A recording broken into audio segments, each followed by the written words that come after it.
حاضرین جمعہ و عزیزان ملت اسلامیہ، خطبہ مسنونہ کے بعد قرآن کریم کی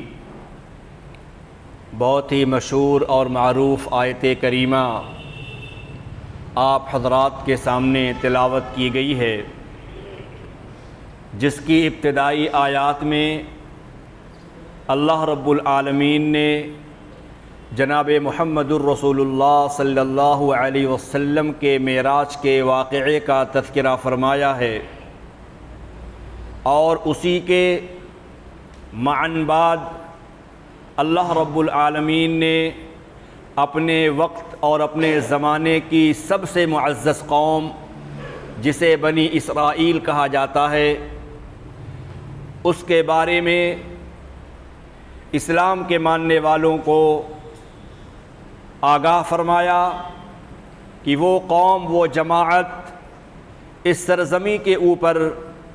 2 مرتبہ فساد مچائے گی، اور وہ بابرکت سرزمین جو انبیاء و رسل کی جائے سکونت رہی، جہاں پر آسمانی کتابوں کی تلاوت کی جاتی رہی، اس بابرکت اور پاکیزہ سرزمین کے اوپر یہ جماعت اور قوم الحاد و بے دینی اور فساد مچائے گی، اور وہ بابرکت سرزمین نہ جانے کتنی مرتبہ اپنی آنکھوں سے جنگوں کا مشاہدہ کیا، اور اس بابرکت سرزمین نے نہ جانے کتنے مرتبہ اپنے مکینوں کو جلا وطن ہوتے ہوئے دیکھا۔ تاریخ شاہد ہے کہ اس زمانے کے اندر، گزشتہ قوم کے اندر کئی مرتبہ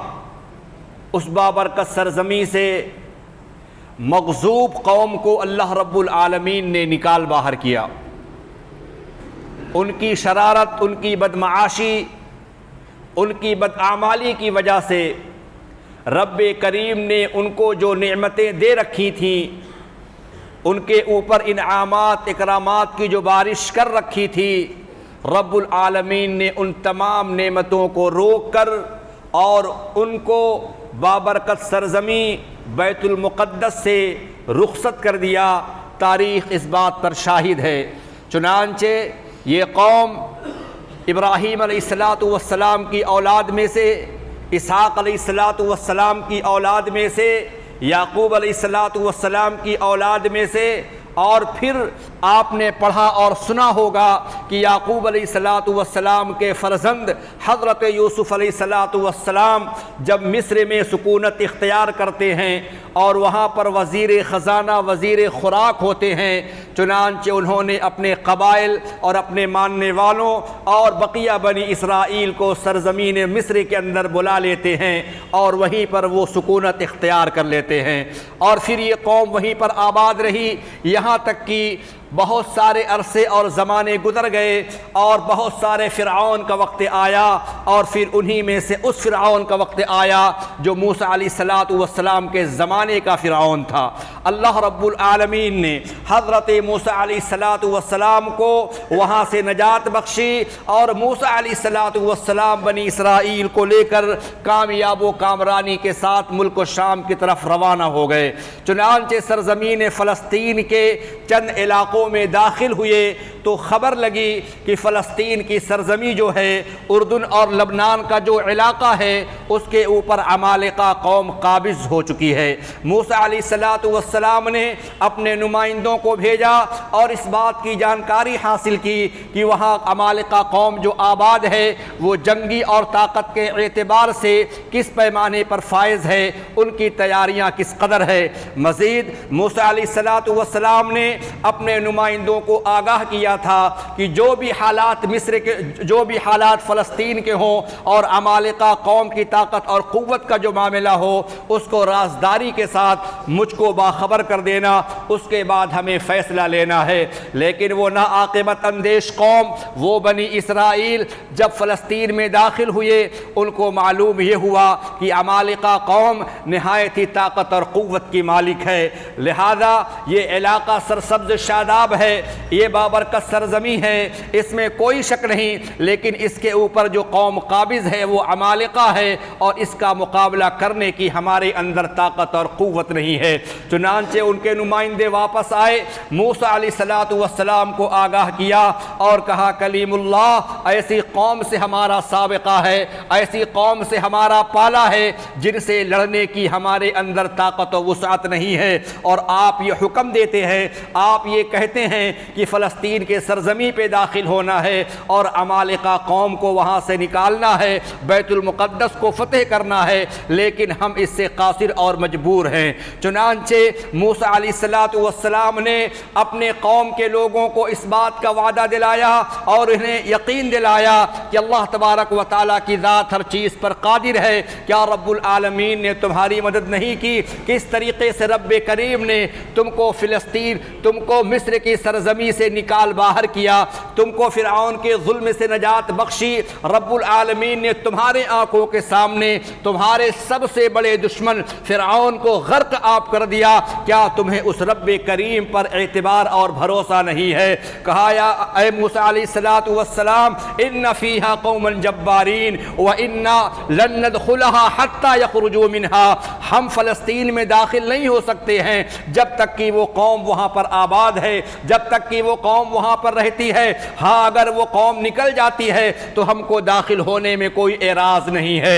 موسیٰ علیہ السلام کی جماعت کے اندر، بنی اسرائیل کے قوم کے اندر دو شخص ایسے ہوتے ہیں جو بڑے نیک دل، بڑے متقی، بڑے پرہیزگار، ایک کا نام حضرت یوشع بن نون علیہ السلام ہے اور دوسرے کا نام کالب رحمہ اللہ ہے، جن کا مفسر رحمہ اللہ نے ذکر کیا ہے اور قرآن کریم بھی ان کی تعریف کرتا ہے۔ قال رجلان من الذین یخافون انعم اللہ علیہم ادخلوا علیہم الباب، اللہ کے دو نیک بندوں نے پکار لگائی جن پر رب نے انعام اور اکرام کیا تھا، ادخلوا علیہم الباب، اے موسیٰ کے متبعین، اے موسیٰ کے ماننے والوں، رب العالمین تمہارا معاون ہے، رب العالمین تمہارا حامی ہے، لہٰذا تم باب پر داخل ہو جاؤ، تم فلسطین کے دروازے پر داخل ہو جاؤ۔ فَإِذَا دَخَلْتُمُوهُ فَإِنَّكُمْ غَالِبُونَ، اگر تم آگے بڑھو گے، پیش قدمی کرو گے، لہذا تم غالب رہو گے۔ یہ سرزمین تمہاری ہے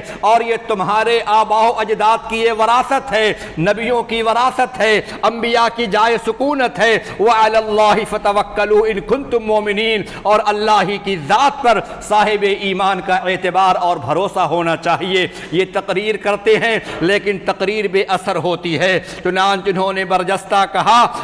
یا موسیٰ انا لن ندخلها ابدا ما داموا، جب تک وہ قوم فلسطین کے اندر رہے گی، اردن لبنان کے اندر رہے گی، ہم داخل نہیں ہوں گے۔ اور پھر انہوں نے کہا فاذهب انت وربك فقاتلا انا هاهنا قاعدون، اے موسیٰ تم جاؤ اور تمہارا اللہ جائے اور جا کر کے عمالقہ قوم سے مقابلہ کرے، ہم یہاں پر بیٹھے ہیں۔ ان کے اس جملے کو موسیٰ کلیم اللہ نے سنا، ان کے اس جملے کو یوشع بن نون نے سنا، کالب رحمہ اللہ نے سنا، چنانچہ وہ تعجب میں پڑ گئے، انگشت بدندہ ہو گئے، انہوں نے اپنے کپڑے کو پھاڑ لیے۔ موسیٰ علیہ السلام سجدہ ریز ہو گئے اور دعا کرتے ہیں رب انی لا املک الا نفسی واخی ففرق بیننا وبین القوم الفاسقین، اے اللہ میں تو اپنا مالک ہوں اور اپنے بھائی ہارون کا مالک ہوں، میں اس فاسق قوم کا مالک نہیں ہوں۔ جو قوم یہ جواب دے رہی ہے، جو قوم اللہ رب العالمین کے حکام کا انکار کر رہی ہے،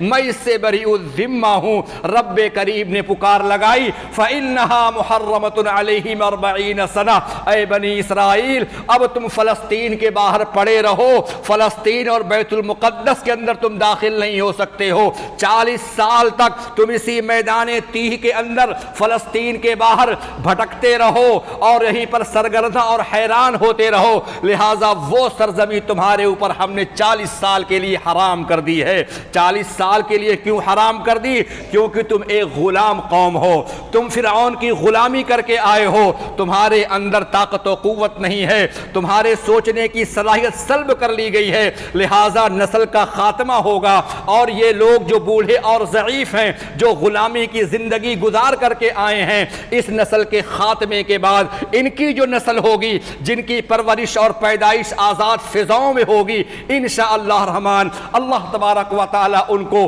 اس بابرکت سرزمین میں داخل فرمائے گا۔ 40 سال کا عرصہ گزر گیا، لیکن رب العالمین نے اپنا انعام اور اکرام ان سے نہیں روکا۔ قرآن شاہد ہے، وَظَلَّلْنَا عَلَيْهِمُ الْغَمَامَ وَأَنزَلْنَا عَلَيْهِمُ الْمَنَّ وَالسَّلْوَىٰ۔ وہ بنی اسرائیل، وہ موسیٰ کے ماننے والے، میرے بھائیوں بار بار بنی اسرائیل کا تذکرہ آتا ہے، اور میں آپ کو کئی مرتبہ آگاہ کر چکا ہوں۔ بنی اسرائیل کا معنی ہوتا ہے اسرائیل کے بیٹے، اور اسرائیل نام تھا یعقوب علیہ السلام کا، اور اسی اسرائیل کو، بنی اسرائیل کو یہودی بھی کہا جاتا ہے، کیونکہ یعقوب علیہ السلام کے 12 بیٹوں میں سے ایک بیٹے کا نام یہودا تھا، ان کی نسبت انہی کی جانب ہے، اور اسی لیے یہودی بھی کہتے ہیں۔ یہ قوم اپنے وقت کی معزز قوم تھی، اس میں کوئی شک نہیں ہے۔ رب کریم نے اعلان فرما دیا تھا، انی فضلتکم علی العالمین، اے بنی اسرائیل ہم نے تم کو فضیلت دی ہے،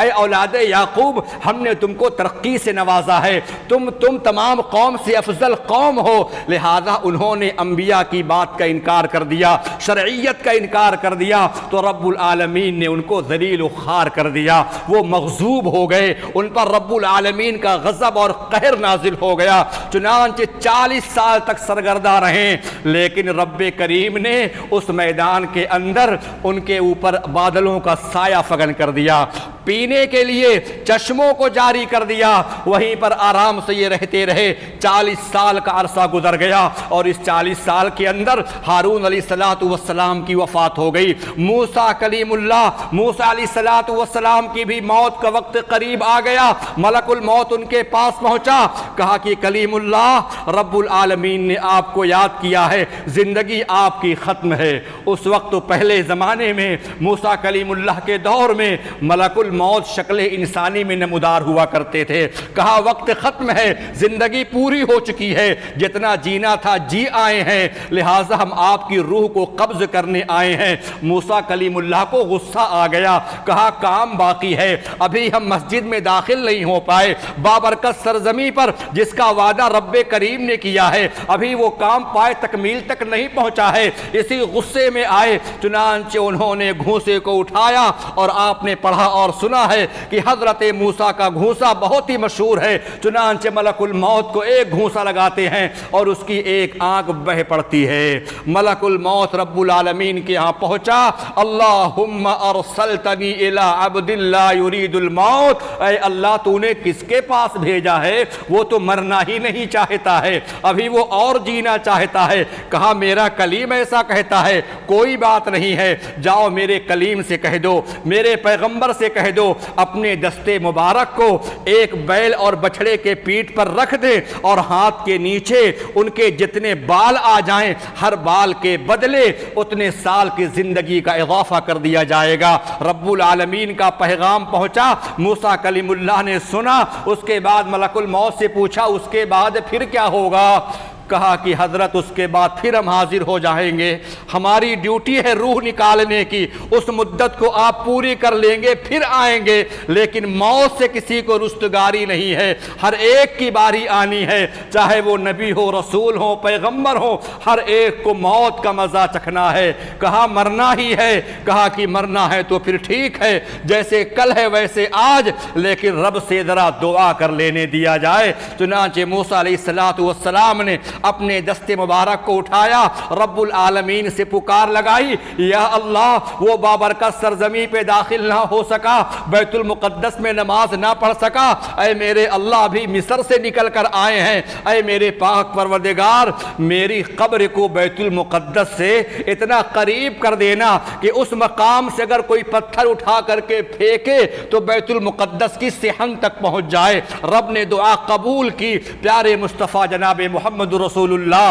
صلی اللہ علیہ وسلم نے شہادت دی، اے میرے صحابہ، شب معراج میں فلسطین کی سرزمین سے گزر رہا تھا، موسیٰ کلیم اللہ کے پاس سے میرا گزر ہوا اور ان کی قبر شریف سرخ ٹیلے کے قریب ہے، اگر تم لوگ وہاں موجود ہوتے تو میں تم کو یقیناً موسیٰ کلیم اللہ کی قبر شریف کی نشاندہی کرا دیتا۔ چنانچہ موسیٰ علیہ السلام کا زمانہ ختم ہو جاتا ہے، چنانچہ نبوت اور رسالت منتقل ہوتی ہے حضرت یوشع بن نون علیہ السلام کی جانب، اور آزاد فضاؤں میں جو کل بچے تھے، جو کل معصوم تھے، آزاد فضاؤں میں ان کی تربیت ہوتی ہے۔ انہوں نے غلامی کو نہیں دیکھا ہے، انہوں نے ظلم بربریت کا دور نہیں دیکھا ہے۔ آزاد فضاؤں میں پرورش پانے والے نوجوان کے سامنے جب پیغمبر یوشع بن نون نے تقریر کی اور کہا کہ اے لوگو، بیت المقدس اللہ رب العالمین کا گھر ہے، یہ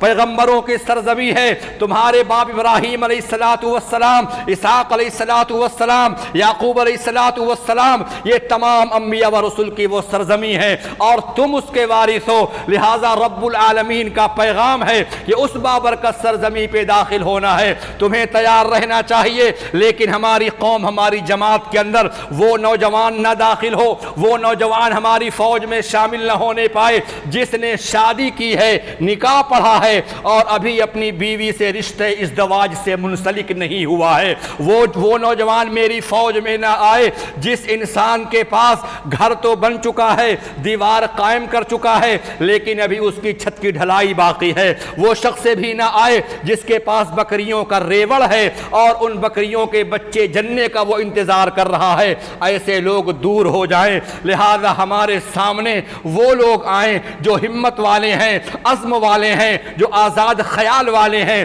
جو تمام تر ذمہ داریوں سے بری ہیں، چنانچہ ان تمام لوگوں کو لے کر رب العالمین کی حکم کی تعمیل کرتے ہوئے سرزمین فلسطین کی جانب داخل ہوتے ہیں۔ قرآن شاہد ہے، تاریخ شاہد ہے، غضب کا رن پڑتا ہے اور پھر اس کے بعد جنگ شروع ہوتی ہے، اس قدر جنگ تیز ہوتی ہے، چنانچہ وقت گزرتا جاتا ہے، یہاں تک کہ حضرت یوشع بن نون عصر کے نماز کے وقت میں بیت المقدس کے صحن میں داخل ہو جاتے ہیں۔ اس صحن میں داخل ہوتے ہیں، اپنی نگاہ کو اٹھا کر کے دیکھتے ہیں کہ سورج زرد ہو رہا ہے، سورج ڈوبنے کے قریب ہے۔ انہوں نے نگاہ اٹھا کر کے دیکھا اور کہا یا شمس انکی مامورۃ وانا مامور، اے سورج تو بھی رب العالمین کے حکم کے تابع ہے اور میں بھی اپنے رب کا تابع ہوں، میں بھی رب العالمین کے حکم کی تعمیل کرتا ہوں۔ اپنے ہاتھوں کو اٹھایا اور کہا اللہم احبسها علینا، اے اللہ اس سورج کو روک لے،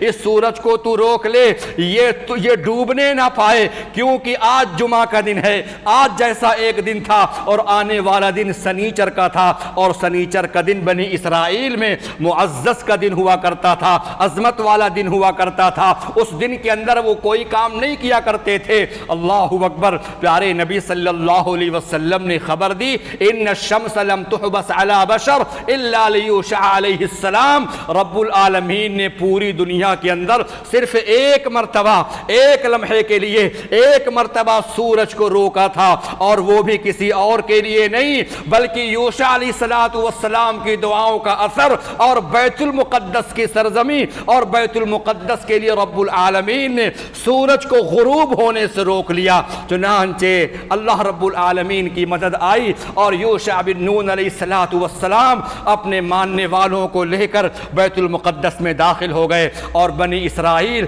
اس طریقے سے فلسطین کی سرزمین کے مالک بنے، انبیاء کے وارث بنے، انبیاء علیہ السلام کی سرزمین کے وہ مالک بنے، اور یہ قوم وہاں پر رہتی رہی، یہ قوم وہاں پر آباد رہی، ترقی کے منازل کو طے کرتی رہی، صدیاں گزر رہی ہیں، انبیاء و رسول کی بعثت ہو رہی ہے، سلیمان علیہ السلام آئے، داؤد علیہ السلام آئے، زکریا آئے، یحییٰ آئے، یہ تمام نبی، یہ تمام رسول، بیت المقدس کے امام، بیت المقدس کے امین، یہ سارے لوگ اسی میں آتے رہے، نماز پڑھتے رہے، لیکن پھر کیا معاملہ ہوا؟ رب العالمین نے فرمایا وَقَضَيْنَا إِلَىٰ بَنِي إِسْرَائِيلَ فِي الْكِتَابِ لَتُفْسِدُنَّ فِي الْأَرْضِ مَرَّتَيْنِ، اے بنی اسرائیل کے لوگوں، اے اولاد یعقوب، اس سرزمین پہ تم 2 مرتبہ فساد مچاؤ گے، ایک مرتبہ جب فساد مچاؤ گے وَبَعَثْنَا عِبَادًا لَنَا أُولِي بَأْسٍ شَدِيدٍ، ہم تمہارے اوپر اپنے طاقتور بندوں کو بھیج دیں گے جو تم کو تہو دیگ کر ڈالیں گے، تم کو صفحہ ہستی سے مٹا دیں گے۔ اور پھر ہوا بھی یہی، وہ قوم جو شرعیت پر چلنے والی قوم تھی، وہ قوم جو انبیاء رسول کی باتوں پر عمل کرنے والی قوم تھی، وہ نبیوں کی مخالف ہو گئی، نبیوں سے باغی ہو گئے اور بیت المقدس کی صحن پر، اور آپ نے قرآن میں پڑھا ہوگا بارہا وَيَقْتُلُونَ النَّبِيِّينَ بِغَيْرِ حق، آپ نے پڑھا ہوگا وَيَقْتُلُونَ الْأَنبِيَاءَ بِغَيْرِ حق۔ یہ اولاد یعقوب، یہ اپنے آپ کو بنی اسرائیل کہنے والے، انہوں نے بڑے بڑے فساد مچائے، اور ان کا بڑا فساد یہ تھا انہوں نے انبیاء و رسول کو بھی قتل کر دیا۔ بیت المقدس کی آنگن میں مقدس صخرہ قبۃ الصخرہ کے پاس انہوں نے 70 نبیوں کا قتل کیا، نعوذ باللہ، 70 نبیوں کو انہوں نے ختم کر دیا۔ رب العالمین نے وقت کے پیغمبر حضرت ارمیہ علیہ السلام، یہ ارمیہ کہاں سے آئے؟ حضرت ارمیہ علیہ السلام کے بارے میں مؤرخین نے لکھا ہے کہ حضرت یعقوب علیہ السلام کے 12 بیٹوں میں سے ایک بیٹے کا نام تھا لاوا، ان کی اولاد میں سے ارمیہ تھے، یہ بھی انبیاء و رسول میں آتے ہیں۔ اور اسی وقت ایک پیغمبر عزیر علیہ السلام بھی تھے، وہ بھی دوسری بستی کے اندر۔ چنانچہ ارمیہ علیہ السلام کے پاس رب العالمین کا حکم آ گیا کہ یہ بنی اسرائیل سرکشی مچا رہی ہے، یہ فساد مچا رہی ہے، انبیاء کا قتل کر رہی ہے، ان کے اوپر اللہ رب العالمین کا عذاب آئے گا۔ چونکہ اللہ رب العالمین کا یہ قانون ہے، جب کوئی سرکشی کرتا ہے، جب کوئی ظلم کرتا ہے، اللہ تبارک و تعالیٰ اس کے اوپر عذاب کو مسلط کر دیتا ہے۔ جیسے کہ پیارے مصطفیٰ نے فرمایا اذا مشت امت المطیطہ، میری امت کے لوگ جب سرکشی کریں گے، فساد مچائیں گے، اللہ اکبر، حدیث کے اندر آتا ہے اللہ کے نبی صلی اللہ علیہ وسلم نے فرمایا کہ اللہ تبارک سلط اللہ شرارہا علی خیارہا، اللہ تبارک و تعالیٰ بدترین لوگوں کو نیک لوگوں کے اوپر مسلط کر دیتا ہے۔ وہی ہوا بنی اسرائیل کے ساتھ۔ چنانچہ ارمیہ علیہ السلام نے کہا رب العالمین کا پیغام آیا ہے کہ اللہ تعالیٰ تمہیں ہلاک کرنے والا ہے، اور ہلاک بھی کس سے ہوگے؟ ایک ایسے بادشاہ سے ہلاک ہوگے جو مشرک ہے، جو کتاب اللہ کو نہیں مانتا ہے، جو رسول اللہ کو نہیں مانتا ہے۔ بنی اسرائیل نے کہا مجھ کو ڈراتے ہو، تم جھوٹ بولتے ہو، یہ بیت المقدس اور ہم انبیاء کے وارث، کیا ہمیں ہلاک کیا جائے گا؟ اے لوگو، ارمیہ جھوٹا نبی ہے، اس کو پکڑو، اس کو قید کرو، اس کو سزائیں دو، یہ جھوٹ بول رہا ہے اور یہ اللہ کے اوپر بہتان باندھ رہا ہے۔ چنانچہ تاریخ نے دیکھا اور مورخین نے لکھا ہے کہ بخت نصر، عراق کا بادشاہ، بابل شہر کا رہنے والا بخت نصر فلسطین کے اندر داخل ہوا۔ چنانچہ اس طریقے سے خونریزی کی گئی، 1 لاکھ سے زائد یہودی اور بنی اسرائیل کو اس نے قتل کر دیا۔ 1 لاکھ سے زائد یہودی کو اس نے قیدی بنا کر کے عراق تک لے گیا، اور قیدی بننے والوں میں سے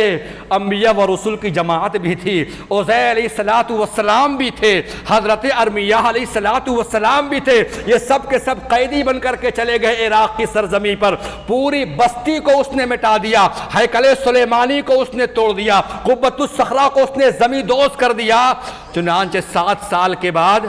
ارمیہ علیہ السلام کو بھی چھوڑ دیا گیا، حضرت عزیر علیہ السلام بھی آزاد کر دیے گئے، اور یہ لوگ عراق سے چل کر کے جب فلسطین میں داخل ہوئے، حدیث کے اندر آتا ہے، قرآن بھی شاہد ہے کہ عزیر علیہ السلام جب فلسطین میں داخل ہوئے اور اس کی بربادی کو دیکھا، ہلاکت کو دیکھا کہ چھت جو ہے زمین دوز ہو چکی ہے، پوری عمارت مسمار کی جا چکی ہے، قبۃ الصخرہ جا چکا ہے، ہیکل سلیمانی بالکل تخت و تاراج ہو چکا ہے۔ چنانچہ عزیر علیہ السلام کی زبان سے بے ساختہ ایک لفظ نکلتا ہے، قرآن نے فرمایا او کالذی مر علی قریۃ وہی خاویۃ علی عروشها، ایک انسان کا گزر ہوتا ہے اس بستی کی طرف سے جس کو بخت نصر نے ہلاک کیا تھا، وہی خاویۃ علی عروشها، اور وہ اس بستی کی جو چھتیں تھیں، وہ اس کی عمارتیں چھتوں کے بل زمین دوز ہو چکی تھیں۔ اس نے کہا انا یحیی اللہ انا یحیی ہذہ اللہ بعد موتہا، اللہ تعالیٰ اس کو کیسے دوبارہ زندہ کرے گا؟ یہ لوگوں کی لاش پڑی تھی اور ہڈیاں بچی ہوئی ہیں، جسم گل چکے ہیں، گوشت غائب ہو چکے ہیں، انسانوں کی اولاد آدم کی ہڈیاں ہیں جو کہ زمین دوز ہو چکی ہیں۔ اللہ تو ان کو دوبارہ کیسے زندہ کرے گا؟ اے میرے اللہ یہ کیسے ممکن ہو پائے گا؟ یہ بنی اسرائیل قتل ہو گئے، مار دیے گئے، اللہ تو ان کو دوبارہ کیسے زندہ کرے گا؟ اللہ نے ملک الموت کو بھیجا، فاماتہ اللہ مئۃ عام، اے ملک الموت جاؤ اور میرے پیغمبر عزیر کو بھی موت دے دو۔ چنانچہ ملک الموت آیا اور عزیر علیہ السلام کی روح قبض کر لی گئی، یہ بھی موت سے دوچار ہو گئے، ان کی بھی روح پرواز کر گئی اور اللہ رب العالمین نے ان کو سلا دیا۔ چنانچہ 100 سال سوتے رہے، اس کے بعد اللہ نے ان کو اٹھایا اور اللہ رب العالمین نے پوچھا کم لبثتا، اے میرے پیغمبر عزیر تم کتنے سال تک ٹھہرے یہاں پر؟ کہا لبثت یوما و بعض یوم، ایک دن یا ایک دن کا تھوڑا سا حصہ، کیونکہ صبح کے وقت داخل ہوئے تھے اور جب اللہ نے ان کو دوبارہ زندہ کیا تو یہ دوسری پہر کا وقت تھا، اس وقت بیدار ہوئے۔ چنانچہ کہا کہ تھوڑے دن۔ اللہ رب العالمین نے فرمایا کہ نہیں، ذرا اپنے کھانے کو دیکھو اور اپنے آپ کو دیکھو۔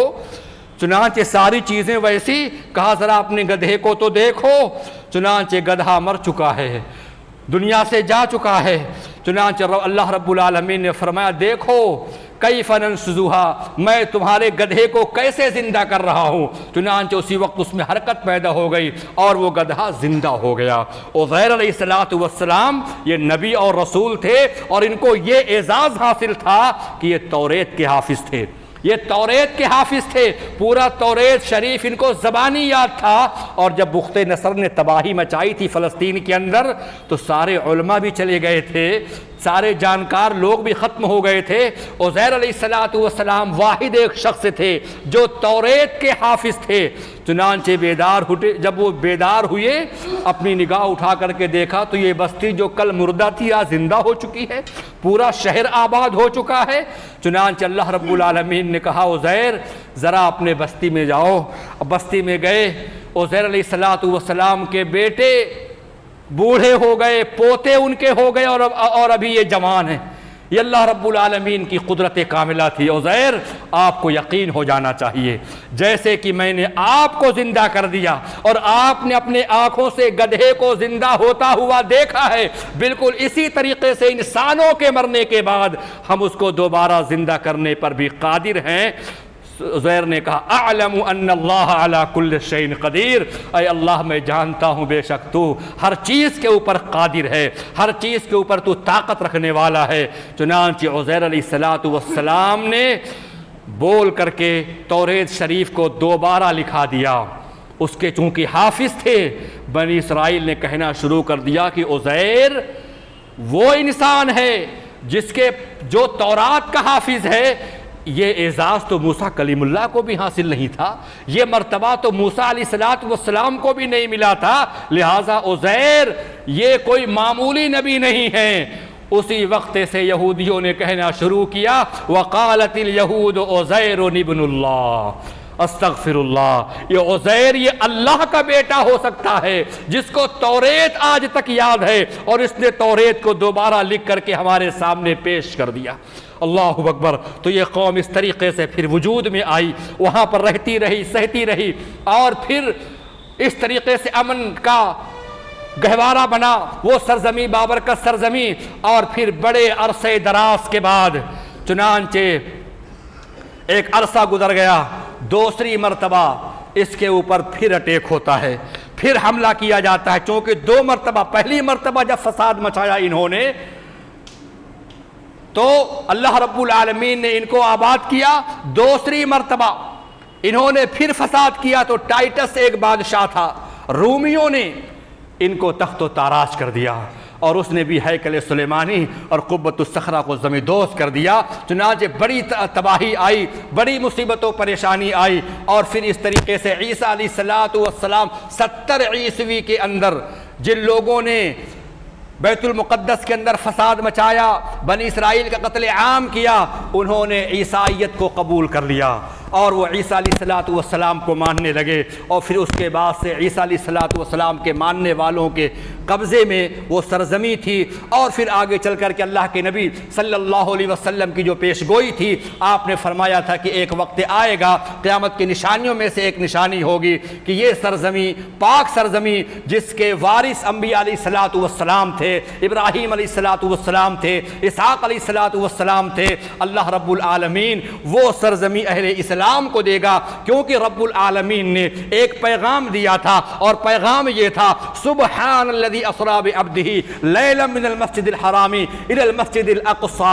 اللہ رب العالمین نے اپنے نبی جناب محمد رسول اللہ صلی اللہ علیہ وسلم کو معراج کرایا تھا، مسجد حرام سے لے کر کے بیت المقدس تک جو ایک پیغام تھا اللہ رب العالمین کی جانب سے کہ حرمین شریفین کے ساتھ ساتھ بیت المقدس کے بھی آپ مالک بننے والے ہیں، اور چنانچہ آپ نے وہاں پر امامت کی، آپ نے وہاں پر نماز پڑھائی۔ یہ اشارہ تھا رب العالمین کی جانب سے کہ وہ مسلمانوں کا قبلہ اول بنے گا۔ اللہ تبارک و تعالیٰ اس کی حفاظت فرمائے۔